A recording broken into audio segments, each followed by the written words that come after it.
2024 లేదా 25లో డిగ్రీ లేదా బీటెక్ చదివారా? సాఫ్ట్‌వేర్ జాబ్ కోసం ఎదురు చూస్తున్నారా? అయితే కోడ్ జ్ఞాన్ 100 డేస్ కోర్సులో చేరండి, జాబ్ సాధించండి. నమస్కారం అలగరి రవీంద్రనాథ్ గారు. నమస్తే అండి సిరి గారు. సార్, ప్రెజెంట్ సిచ్యువేషన్ చూస్తే అమెరికా అలాగే ఇజ్రాయెల్ రెండు అనుకున్నట్టుగానే రెండు దేశాలు కలిసి ఇరాన్ మీద దాడి చేయడం మనం చూస్తూ ఉన్నాం. అండ్ అందులో భాగంగానే అలీ ఖుమేని గారు మరణించడం జరిగింది. అండ్ ఇప్పుడు నెక్స్ట్ ఇరాన్ భవిష్యత్ ఎలా ఉండబోతుంది? ఎవరు next supreme leader sir? Israel, America కలిసి సామూహికంగా కలిసిన దాడిలో ఇరాన్ యొక్క సుప్రీం కమాండర్ అయతుల్లా అలీ ఖమైనీ ఇతను నిన్న చనిపోవడం కూడా జరిగింది. నిన్న కన్ఫర్మ్ చేస్తూ ఇరాన్ యొక్క వార్తా సంస్థ కూడా రిలీజ్ చేశారు. ఖమైనీ చనిపోయాడు. అతను సుమారుగా 85 ఏళ్ల వయసు ఉంటుంది. ఇతను సుప్రీం కమాండర్ అంటారు. ఇక్కడ గుర్తుపెట్టుకోవాల్సింది, భారతదేశం లాంటి ప్రజాస్వామ్య దేశం ఇరాన్ కాదు. ఇరాన్కి పూర్తిగా మత ప్రాతిపదికగా ఉన్నటువంటి రాజ్యం ఇరాన్. ఇరాన్లో మెయిన్ ఏంటంటే షియా ముస్లింల యొక్క మెజారిటీ పీపుల్ ఉంటారు. వీళ్ళందరూ కూడా మత పెద్దల యొక్క ఆ డెవలప్మెంట్, మత పెద్దల యొక్క ఒక అసెంబ్లీ అంటే ఒక అసెంబ్లీ ఉంటుంది. అందులో 88 మంది అసెంబ్లీ సభ్యులు ఉంటారు. వాళ్ళందరూ కలిసి సుప్రీం కమాండర్ని ఎన్నుకుంటారు. యాక్చువల్గా దిస్ ఇస్ ద సిస్టమ్. మిగిలినటువంటి డెమోక్రాటిక్ కంట్రీస్కి వాళ్ళకు ఉన్నటువంటి డిఫరెన్స్. అయితే ఈ 88 మంది సభ్యులు కూడా డైరెక్ట్గా ప్రజల నుంచి ప్రత్యక్షంగా ఎన్నికలు జరుగుతాయి. ఆ ఎన్నికల్లో 88 మంది అభ్యర్థులు ఎవరైతే ఉన్నారో మత పెద్దలు, అక్కడ మత పెద్దలు అంటారు, ఆ మత పెద్దలు కలిసి ఇక్కడ ఆ సుప్రీం కమాండర్ని ఎన్నుకుంటారు.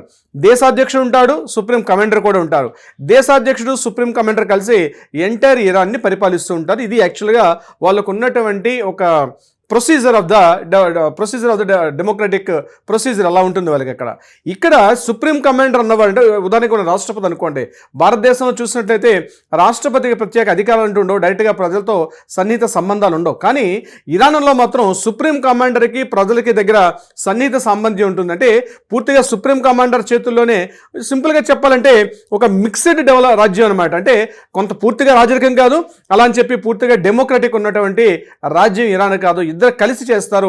అంటే పార్షియల్గా ప్రజాస్వామ్యం ఉంటుంది, పార్షియల్గా కింగ్డమ్ ఉంటుంది. ఇక్కడ సుప్రీం కమాండర్ అంటే ఒక కింగ్లా చెప్పుకోవచ్చు. ఇప్పుడు చనిపోయినటువంటి అయతుల్లా అలీ ఖమైనీ ఎవరైతే ఉన్నారో ఇతను సుప్రీం కమాండర్. అంటే ఇంకా సింపుల్గా చెప్పాలంటే హీఈస్ ఎ కింగ్ అని మటుగా హీ వాజ్ ఎ కింగ్ అని మనం చెప్పుకోవచ్చు. ఎందుకంటే 1979లో జరిగినటువంటి అప్పటి యుద్ధ వాతావరణంలో అప్పటి ఇస్లామిక్ విప్లవం వచ్చింది. 79లో 1979లో ఇస్లామిక్ రెవల్యూషన్ ఫామ్ అయింది. ఆ ఇస్లామిక్ రెవల్యూషన్లో అయతుల్లా ఖమైనీ ఎక్కడ విజయం సాధించారు. అతను సుప్రీం కమాండర్గా 80 నుంచి అంటే 1970-80 నుంచి ఆయనే కంటిన్యూగా పరిపాలిస్తున్నారు. అక్కడ నేను చెప్పినటువంటి డెవలప్మెంట్ ఏదైతే ఈ 88 మంది సభ్యులు కూడా ఒక్కొక్కరికి 8 సంవత్సరాల పాటు పదవీ కాలం ఉంటుంది. 8 ఇయర్స్ టెన్యూర్ అయిన తర్వాత మళ్ళీ ఎన్నికలు జరుగుతూ ఉంటాయి. This is the position. ఈరోజు సుప్రీం కమాండర్ అయితే అయతుల్లా అలీ ఖమైనీ ఎవరైతే చనిపోయారో అతను గడిచిన కొద్ది దశాబ్ద కాలంగా కొన్ని తీసుకున్నటువంటి నిర్ణయాలు అక్కడ ప్రజలకి మాత్రం చాలా ఇబ్బంది కలిగించే వాతావరణం కలిగించింది. అందుకని ఆ దేశవ్యాప్తంగా ప్రజల నుంచి ఉవ్వెత్తున నిరసన జ్వాలు ఎదుర్కొన్నాడు అతను. అంటే ఆ ముస్లిం యొక్క సిస్టమ్స్ అని బాగా ఇంప్లిమెంట్ చేసే ఉద్దేశం మీద అనేక రకాల ప్రజా వ్యతిరేక విధానాలను అక్కడ ఖమైనీ ఆచరించడం కూడా జరిగింది. ఈ విషయం మీద అమెరికా, ఎందుకంటే అమెరికా ఇంటర్ఫేర్ అవుతుంది, ముఖ్యంగా ఆయిల్ నిల్వలు. గుర్తుపెట్టుకోవాల్సింది ఏంటంటే ఆయిల్ నిల్వల మీద అమెరికా గుత్తాధిపత్యాన్ని సాగిస్తూ ఉంది. అనేక సందర్భాలు ఇంతకుముందు 79 యొక్క ఇస్లామిక్ రెవల్యూషన్లో కూడా అమెరికా సపోర్ట్ చేసినప్పుడు ఇరాన్కి. కానీ దాని తర్వాత జరిగిన సంఘటనలు, దాని తర్వాత జరిగిన పరిణామాల్లో అమెరికాకి కొంత వ్యతిరేకం కూడా అవడం జరిగింది. ఇదే సందర్భంలో ఇజ్రాయెల్కి కూడా వ్యతిరేకం అయ్యారు. ఇజ్రాయెల్లోని జెరూసలంలో ఉన్నటువంటి ఈ టెల్ అవీవ్కి అదేవిధంగా టెహరాన్కి కూడా మధ్య సంబంధ బాంధవ్యాలు పూర్తిగా తొలగిపోయాయి.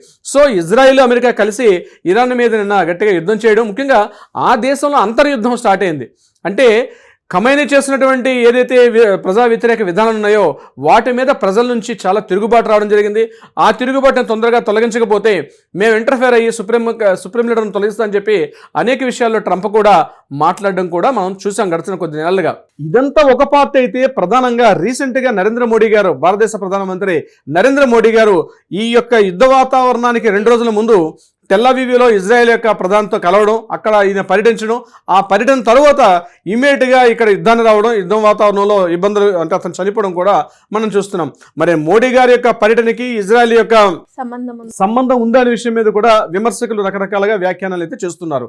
ఏదేమైనప్పుడు కూడా ఇరాన్ ఇమీడియట్గా ఏం చేశారంటే ఈ ఏవైతే మద్దతు తెలుపుతున్నాయో యూఏఈ, సౌదీ అరేబియా, దుబాయ్ ఇట్లాంటి దేశాలన్నీ కూడా అటు అమెరికాకి ఏదైతే మద్దతు తెలుపుతున్నాయో అమెరికా యొక్క స్థావరాలు వైమానిక స్థావరాలు కానీ లేకపోతే ఈ షిప్ యార్డ్స్ ఉన్నటువంటి ప్రాంతాలు ఎక్కడెక్కడైతే ఉన్నాయో వాటి మీద కూడా ఇరాన్ నిన్న దాడి చేయడం మనం చూసాం.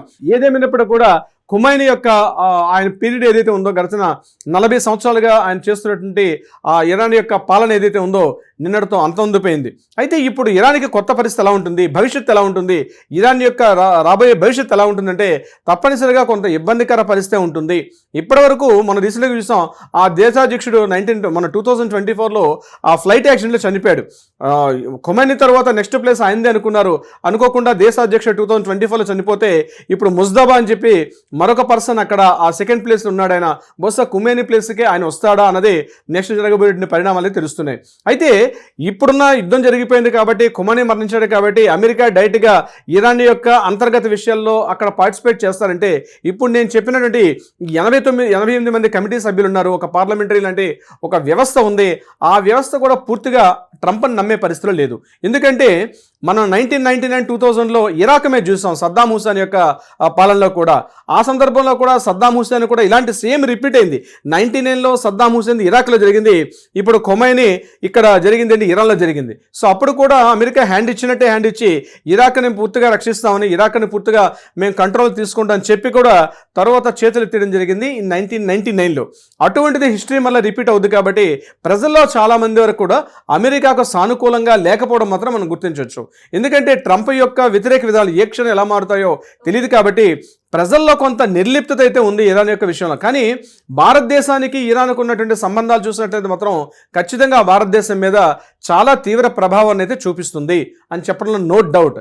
ఎప్పుడైతే ట్రంప్ యొక్క విధానాలు తీసుకున్నాడో బంగారం, వెండి ఇట్లాంటి ఏవైతే మెటల్స్ ఉన్నాయో మార్పులు జరిగాయి.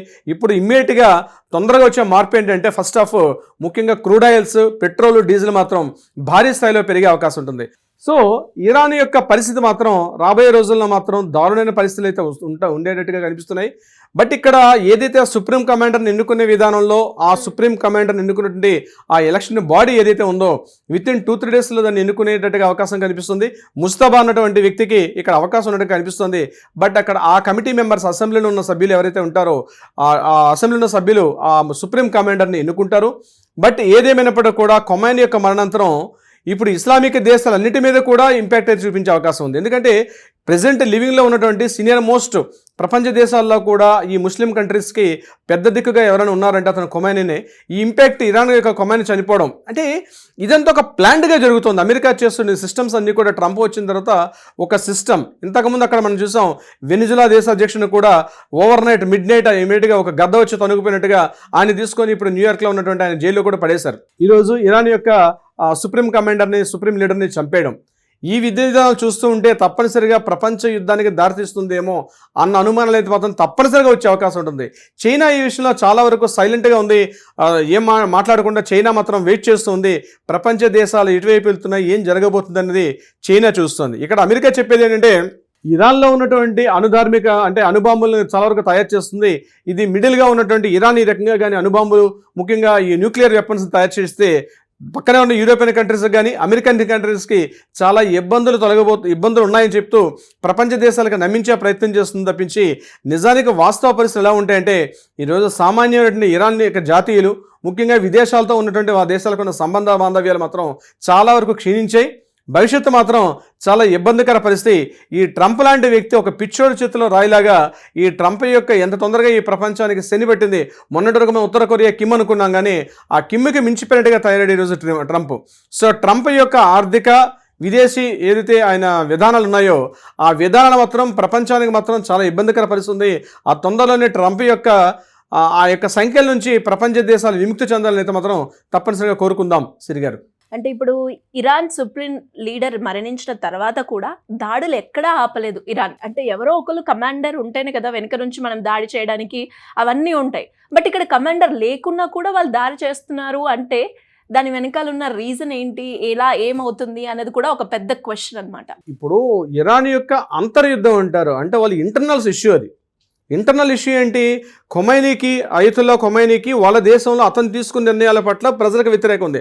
అది ఇంటర్నల్ ఇష్యూ. అది అవుట్ సైడ్ ఇష్యూ కాదు. అది కానీ ఇంటర్నల్ ఇష్యూలోకి ఇంటర్ఫేర్ అయ్యింది ట్రంప్. ఇక్కడ వాళ్ళు ఇక్కడ ఇంటర్నల్గా ఏం చేస్తుందంటే మా ఇంటర్నల్ ఇష్యూని మేము సాల్వ్ చేసుకోగలుగుతాం. దీనిలో విదేశీ వ్యక్తుల యొక్క ప్రభావం కానీ, ముఖ్యంగా అమెరికా కానీ ఇజ్రాయెల్ యొక్క ప్రభావాన్ని యాక్సెప్ట్ చేయట్లా. అందుకని ఈ ఇష్యూని ప్రజల నుంచి కూడా కొంత నిరసన వ్యక్తం అవుతుంది. ఈరోజు కొంతమంది ప్రత్యేకంగా మెజారిటీ ఆఫ్ ద పీపుల్ ఎవరైతే ఉన్నారో అమెరికా ఇజ్రాయెల్ చేస్తున్నటువంటి దాడులు కానీ, అమెరికా ఇజ్రాయెల్ రీసెంట్గా స్కూల్ పిల్లలు సుమారు 85 మంది ఒక స్కూల్ మీద బాంబు దాడిలో కూడా చనిపోయారు. సో వాళ్ళు ప్రత్యేకంగా ప్రజల్లో ఏమొచ్చిందంటే అమెరికా యొక్క ఆర్థిక విధానాలు, అమెరికా యొక్క ప్రత్యక్షంగా చెప్పాలంటే ఆ విధానాలన్నీ కూడా ఇరాన్ మీద ఇంపోజ్ చేసే ప్రయత్నం చేస్తున్నారు. కాబట్టి ముఖ్యంగా చెప్పాలంటే టెహ్రాన్ పూర్తిగా స్వాధీనం చేసుకుందాం అనుకుంటారు వాళ్ళు. అంటే ఇరాన్ క్యాపిటల్ని స్వాధీనం చేసేసుకొని పూర్తిగా తమ ఆధిపత్యంలో పెట్టుకుందామని చూస్తారు. అదే వెనిజులాలో జరిగింది. అదే అక్కడ ఏం చెప్పారు, మాదక ద్రవ్యాలు మత్తు పదార్థాలు చేస్తున్నాయని చెప్పి అక్కడ వెనిజులాను బూచిగా చూపించి ఆ దేశం మీద యుద్ధానికి వెళ్ళారు. ఇక్కడ ఇతను అనుభవములు కలిగి ఉన్నాడని చెప్పి ఈ దేశం మీదకి యుద్ధానికి వెళ్తున్నారు. ఏదేమైనప్పటికీ కూడా మనకి పాకిస్తాన్కి మధ్య యుద్ధం అవుతుంది. ఈ విషయంలో అది మన ఎన్నో దశాబ్దాలుగా మనకి పాకిస్తాన్ కలుగుతున్న ఇష్యూ. దీనిలో అమెరికా యొక్క ఇంటర్ఫరెన్స్ కానీ లేదా చైనా యొక్క ఇంటర్ఫరెన్స్ వస్తే ఎవరు కూడా యాక్సెప్ట్ చేయదు. ఎందుకంటే మా అంతర్గత ఇష్యూ మేము తేల్చుకుంటాం, అంతే తప్పించి బయట దేశం వచ్చే ఇంపార్టెన్స్ని యాక్సెప్ట్ చేయరు. ఈరోజు అదే జరిగింది ఇక్కడ ఇరాన్లో కూడా. ఇరాన్ల యొక్క ఇంటర్నల్ ఇష్యూస్ విషయంలో అమెరికా యొక్క ఆధిపత్యాన్ని అక్కడ ప్రజలు కూడా సహించడం లేదు. అందులో ప్రతి ఒక్క వ్యక్తి కూడా ఒక మిసైల్ లాగా మారి అమెరికా యొక్క విధానాల్ని, అమెరికా యొక్క ఆలోచన ధోరణిని మాత్రం తప్పుపట్టే ప్రయత్నం చేస్తున్నారు. సిరి గారు, చూద్దాం సార్ నెక్స్ట్ ఏం జరగబోతుంది అనేది. Anyways great information. Thank you so much. Thank you so much అండి సిరి గారు.